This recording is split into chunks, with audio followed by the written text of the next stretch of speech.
दोस्तों, आप सबने महसूस किया होगा कि आप बड़े सपने भी देखते हैं, खूब मेहनत भी करते हैं। ऐसा नहीं है कि आपको अपने करियर को लेके, अपने जीवन को लेके कोई फिक्र नहीं है। बहुत चिंतित भी रहते हो। अपने माँ-बाप की वो खून पसीने की कमाई, उनकी पीड़ाओं को भी आप महसूस करते हो। समाज का भी आप पे काफ़ी दबाव रहता है। और ऐसा भी नहीं है कि आपने कोई कोर कसर छोड़ी है। बहुत सारे मोटिवेशनल वीडियोस देखे हैं, मोटिवेशनल चीजें आप अपने भीतर लाए हो और उस मोटिवेशन के माध्यम से आपने जम के मेहनत करते हो। एक बार असफल होते हो, फिर दोबारा उठ खड़े होते हो। लेकिन फिर भी आप अपने लक्ष्य से जुड़ नहीं पा रहे हो और वो मजा नहीं आ रहा है। कहीं ना कहीं खालीपन है, बेचैनी है। और कभी कभी तो ऐसा लगता है कि पता नहीं, ब्लैंक पट्टी छा जाती है। कारण क्या है? और कुछ सफल लोगों को देख करके थोड़ी देर जोश आता है, फिर 2-4 दिन बाद में वहीं पे खड़े रहते हैं।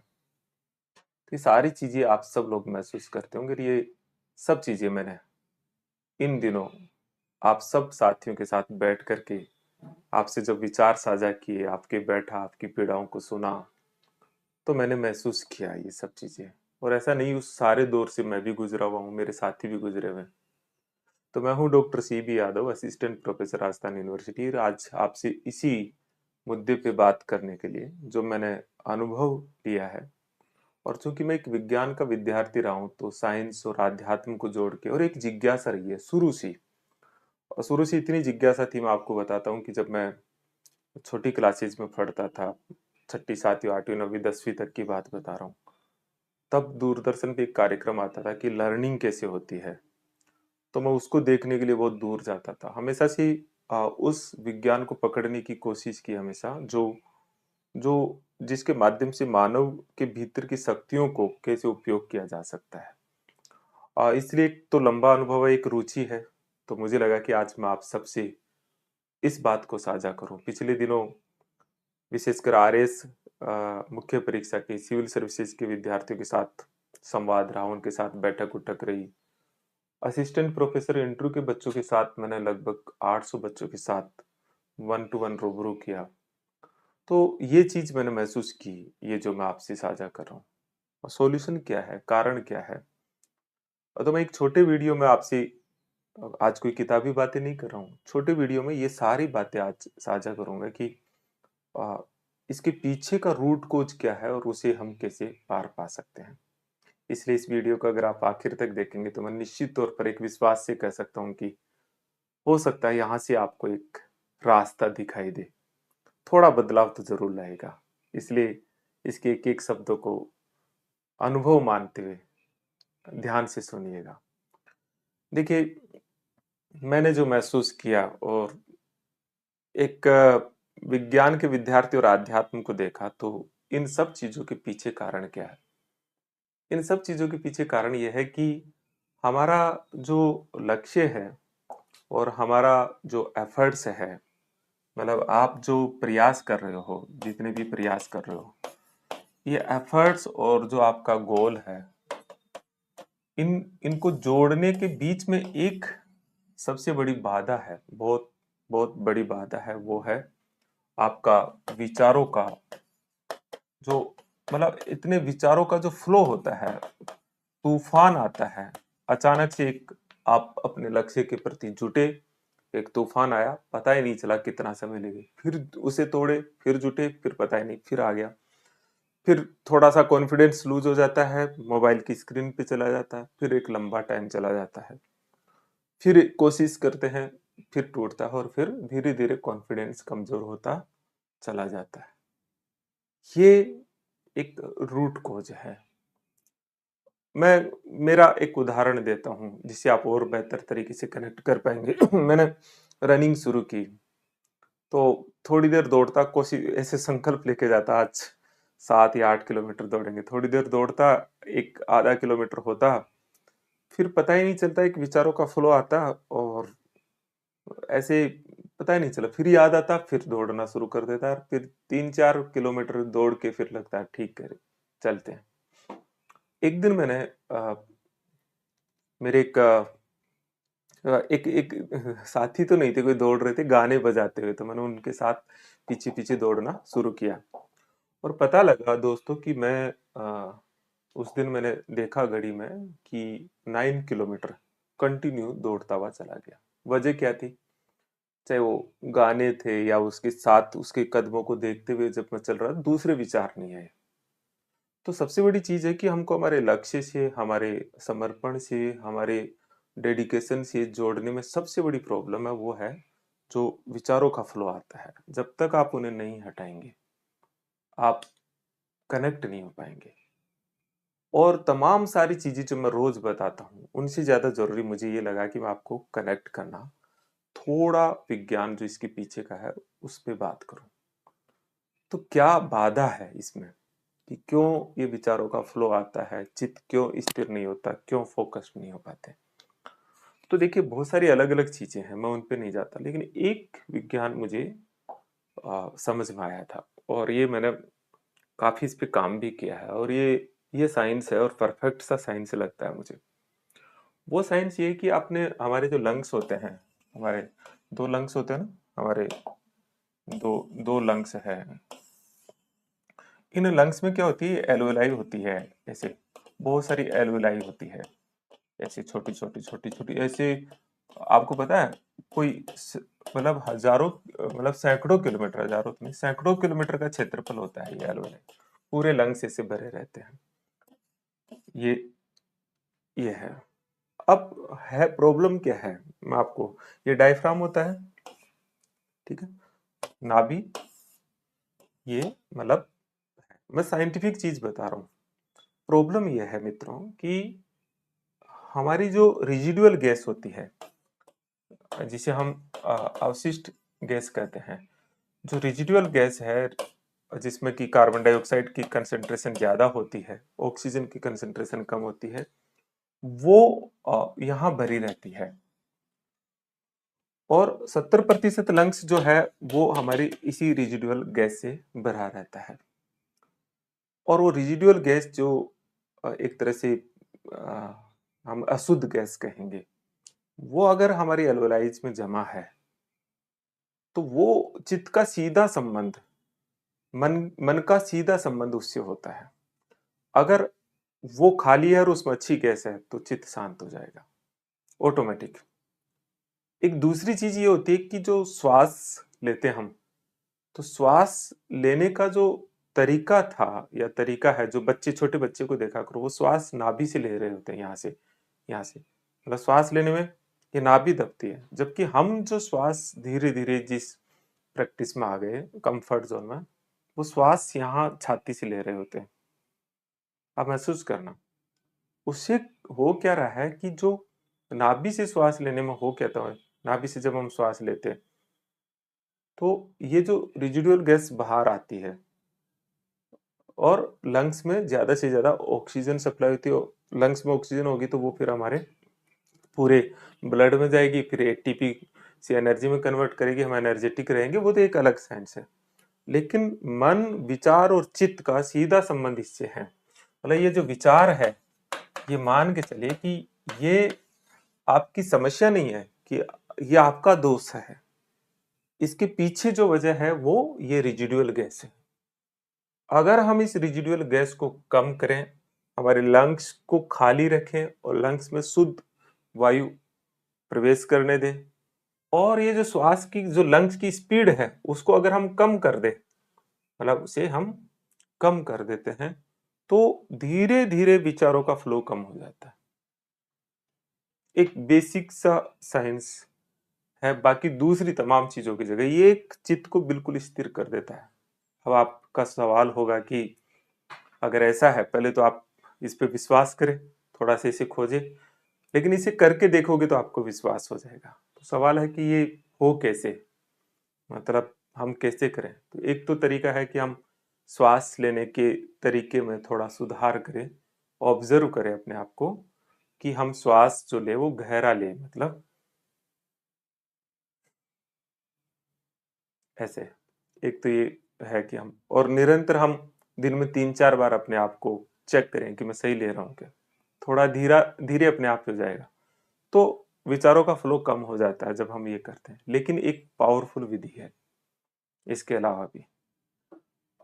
ये इस तरह के एकेडमिक सेशन में तो नहीं, लेकिन एक तरह से मैं कई साथियों को, मेरे जहां भी जाता हूँ कई बार मैं इसका अभ्यास करवाता हूँ। वो ये है कि आप अपने दिन में एक बार तो कम से कम, लेकिन 2-3 बार करो तो बहुत है। इसको झटके से 10 मिनट आप एफर्ट्स करते हैं, जिसमें रेचक बोलते हैं हम, इससे हम इसको बाहर निकालते हैं। तो ऐसा होता है कि हम इसको बाहर निकालें रेजिडुअल गैस को, और कोई 1 मिनट 2 मिनट नहीं, लगभग 5 मिनट 7 मिनट 8 मिनट 10 मिनट तक ये अभ्यास कर ले आप, बिल्कुल फ्लो जो विचारों का है वो रुक जाएगा, चित्त भीतर की तरफ शांत और स्थिर हो जाएगा और आप कनेक्ट हो जाओगे लक्ष्य से। तरीका क्या है? बहुत सारे तरीके हैं, लेकिन ऐसा होता है कि हमारा ये तब होगा जब हमारा डायफ्राम नीचे जाए, हमारा ये वाली पार्ट जो है ये ऊपर हो, लंग्स जो है जो भीतर से ऊपर उठे, है ना? तो कैसे कि हम ऐसा कर सकते हैं, मतलब जोर से इसको बाहर लगाना होता है कि हम बार बार इस प्रक्रिया को, कि इसको यहाँ मेरे पास है नहीं तो यहाँ जो हमारी एडी है उसको हम ऊपर करते हैं, और फिर ऐसे करके ऐसा कोई एक बार नहीं, आप कोई गाना लगा लीजिए, लगभग शुरू में 3 मिनट कीजिए, फिर 5 मिनट कीजिए, फिर 10 मिनट तक लेके जाइए। आप 1 मिनट भी करके इस वीडियो में देखिएगा, इस खत्म होता आप लगेगा कि आपके भीतर वो विचारों का फ्लो धीरे धीरे रुक रहा होगा। जैसे ही वो विचारों का फ्लो रुकता है, आप फोकस्ड हो जाते हो, आपके स्क्रीन पे जाने का मन नहीं करेगा, और एक बार आप कनेक्ट हो गए लक्ष्य से और एक बार काम में डूब गए तो मजा आने लग गया। फिर उसका जो सुकून होता है और उसकी जो सुख मिलता है, वो ही अपने आप में मोटिवेशन का काम करता है। तो ये एक चीज मुझे लगा मुझे आपसे साझा करनी चाहिए, तो एक तो इसको साझा करने के लिए मैं आपके सामने आया कि चलिए आज मैं बताता हूँ ये। दूसरा चीज जो होता है, जो इसके अलावा जो मैं आप सबसे बातचीतों में लगा कि विशेषकर आज की जैन जी, कहते हैं कि हम जैन जी वाले हैं, सब जानते हैं। खूब बैठता हूँ मैं आप युवा साथियों के बीच में, इन्हीं के बीच में, और उन्हीं से सीखता हूँ, और मैं फिर ऑब्जर्व करता हूँ, मैं बोलता नहीं हूँ उस समय, लेकिन फिर जरूरत पड़ने पे मैं चाहता हूँ कि वो जो चीज मैंने सीखी देखी है उसमें क्या चीज हो सकती है। तो मैं ये नहीं कह रहा कि ये कोई परफेक्ट मैं ऑब्जर्व कर लेता हूँ, लेकिन जो चीज ऑब्जर्वेशन होती है वो साझा जरूर करता हूँ, कुछ कुछ चीजें। तो वो जो जेन जी या जो नई पीढ़ी से जब बात करते, तो एक होता है कि उन्हें लगता है कि हमें पता है, मुझे आता है। उनकी जो लिसनिंग है वो बहुत कम होती है। और ये जो आपको पता है, मतलब आपको पता है कि कैसे कैसे होता है, आपको पता है सब, ये जो भाव है ये आपको बहुत कुछ रोक देता है। और दूसरा मैंने देखा कि जो अभी कुछ मैं महसूस भी कर रहा था कि ये जो पूरी पीढ़ी है वो एक सोशल मीडिया के रील, और कोई सफल व्यक्ति हो गया तो उसका अंधानुकरण होता है, होना चाहिए। लेकिन हो क्या रहा है, जैसे भी आरएस के विद्यार्थियों को मैं देख रहा था कि वो जो टॉप कर रहे हैं, क्या पढ़ा, कौन सी किताब पढ़ी, किससे ट्यूशन लिया, किससे क्या किया, उन चीजों पे चला गया। उन्होंने ये ऑब्जर्व नहीं किया कि ये जो बंदे जो सफल हुए हैं या बंदी जो सफल हुई है, उनका बात करने का तरीका क्या है, उनका सोचने का तरीका क्या है। आ, वो उनकी आंखों की पुतलियों को देखो कि वो कैसे सोचते हैं, उनकी पोलाइटनेस को देखो, वो अपनी दिनचर्या को देखोगे कि वो अपनी दिनचर्या को कैसे मैनेज करते हैं, उनके भीतर का शांत चित्त, उनके लक्ष्य के प्रति कनेक्शन, उनको वो नहीं देख रहे होते हैं, वो बस उस चीज को देख रहे होते हैं। तो जिस चीज को देखना चाहिए या जिस चीज को फॉलो करना चाहिए वो नहीं कर रखे, उन चीजों को फॉलो कर रहे हैं। वो लिस्ट तो कहीं से ही पता कर लो। सीखने वाली बात उन विद्यार्थियों से, उन सफल लोगों से यह है कि उनका जीवन जीने का तरीका क्या है, कम्युनिकेशन का तरीका क्या है, थिंकिंग क्या है, विचारों का फ्लो क्या, विचारों का फ्लो पता चल जाता है आंखों की पुतलियों से। मैं मुझे बहुत तुरंत कनेक्ट हो जाता हूँ, मुझे बात करता हूँ पता लगे, ये स्थिर होने लग जाती है धीरे धीरे। जब विचारों का फ्लो कम होता है, चेहरे पे एक अलग ही प्रकार का तेज और स्थिरता आ जाती है। और वो अब आप सोचिए कि सफलता कितनी आसान है अगर उस साइंस को समझ ले। तो मेरा एक रिक्वेस्ट, आप सबसे रिक्वेस्ट भी और सजेशन भी है कि आप जब भी सफल साथियों से मिलते हो तो ये मत पूछिए, पूछ लीजिए लेकिन इस पे ज्यादा कंसंट्रेट ना हो कि ये देखिए कि वो उनका जीवन जीने का तरीका, उनकी पढ़ने की हैबिट्स, जीवन की बहुत सारी अदर हैबिट्स, रिलेशंस, सोचने का तरीका, वो क्या तरीके हैं, अ, वो वो चीजें आप देखो, उनके व्यक्तित्व की क्वालिटी, गुण, नहीं है उनकी सॉफ्टनेस, उनको फील करना, है ना। उनमें होता है ना कि वो अपने विचारों को लेके कितने हार्ड है, या उनकी लिसनिंग कैपेसिटी कैसी है। तो जैसे ही आप ये ऑब्जर्व करेंगे तो आपको चीजें महसूस होगी, और उन चीजों को ऑब्जर्व करना शुरू कर दिया तो धीरे धीरे आपके व्यक्तित्व में भी वो चीजें आना शुरू होगी। और जैसे ही ये चीजें व्यक्तित्व में आना शुरू होगी वैसे ही आप अपने लक्ष्य से कनेक्ट हो जाएंगे। तो मैंने दो स्पेसिफिक बातों पे ही आज की वीडियो को खत्म करता हूँ। एक है, विचारों के फ्लो को कम करें, उनके प्रति जागरूक रहें, और उसे श्वास से जोड़, क्योंकि वो श्वास से जुड़ा हुआ है तो श्वास की पूरी गतिविधि पे ऑब्जर्व करते हुए नाभि से श्वास लेने का अभ्यास बढ़ाएं। साथ ही रेचक विधि के द्वारा हमारी जो रेजिडुअल गैस है उसको दिन में एक बार, दो बार, फिर तीन बार, 5-5 मिनट, 7-7 मिनट के ये प्रैक्टिस करते हुए जो मैंने आपको बताई उससे उसको खाली करें। और जैसे ये करेंगे तो कनेक्ट होंगे। दूसरा, अपने आप को भरा हुआ घड़ा न माने। ऐसा सोचे कि बहुत सारी चीजें हैं जो मुझे शायद नहीं पता, या मुझे गलत पता है, या मैं कनेक्ट नहीं हूँ। तो मेरे व्यक्तित्व में बहुत सारी ऐसी चीजें हैं जो हो सकता है ठीक नहीं हो, जो ये भाव हो। तो ये ठीक कैसे हो? तो जो अच्छे सफल लोग हैं, जो अच्छी लगता है किसी को आप आइडियल मानते हो, उनको आप ऑब्जर्व करें, उन चीजों को आप भीतर आत्मसात करें। और ये दो चीजें आप करेंगे, मैं निश्चित तौर पर कह सकता हूँ कि मैंने जितनी बातें आपको पढ़ाई के लिए, ये कॉपी चेक करके, आजकल कल ही मैंने बताया कि आरएस की कॉपियाँ कैसे चेक होती है, तुलनात्मक तौर पे बता रहा था, आंसर्स कैसे लिखे जाते हैं, टॉपिक पढ़ाता हूँ, उन सबसे ज्यादा मददगार आपकी ये बात हो सकती है। तो इन्हें सिर्फ ऐसा नहीं कीजिए कि सिर्फ सुन लीजिए, इन्हें प्रैक्टिस कीजिए, करके देखिए, और करके देखने के बाद मुझे बताइएगा। मेरे नंबर आप नोट कर सकते हैं, लेकिन मुझे सिर्फ टेक्स्ट मैसेज करेंगे, ज़्यादा चीज़ें नहीं, टेक्स्ट मैसेज करेंगे तो हम बात कर लेंगे। 9887898181, इस पे आप टेक्स्ट मैसेज कर दीजिए। अगर आप हमारा कोर्स वगैरह से जुड़ना हो तो नीचे स्क्रीन चल रही है, वैसे ये ऐप है जिस पे हम लोग, मतलब हम लोग तो क्या, मैं ही काम करता हूँ, अभी टेक्नोलॉजी सीख रहा हूँ। इस पे आप जुड़ जाइए, नीचे नंबर दिए उनको कांटेक्ट कर लीजिए।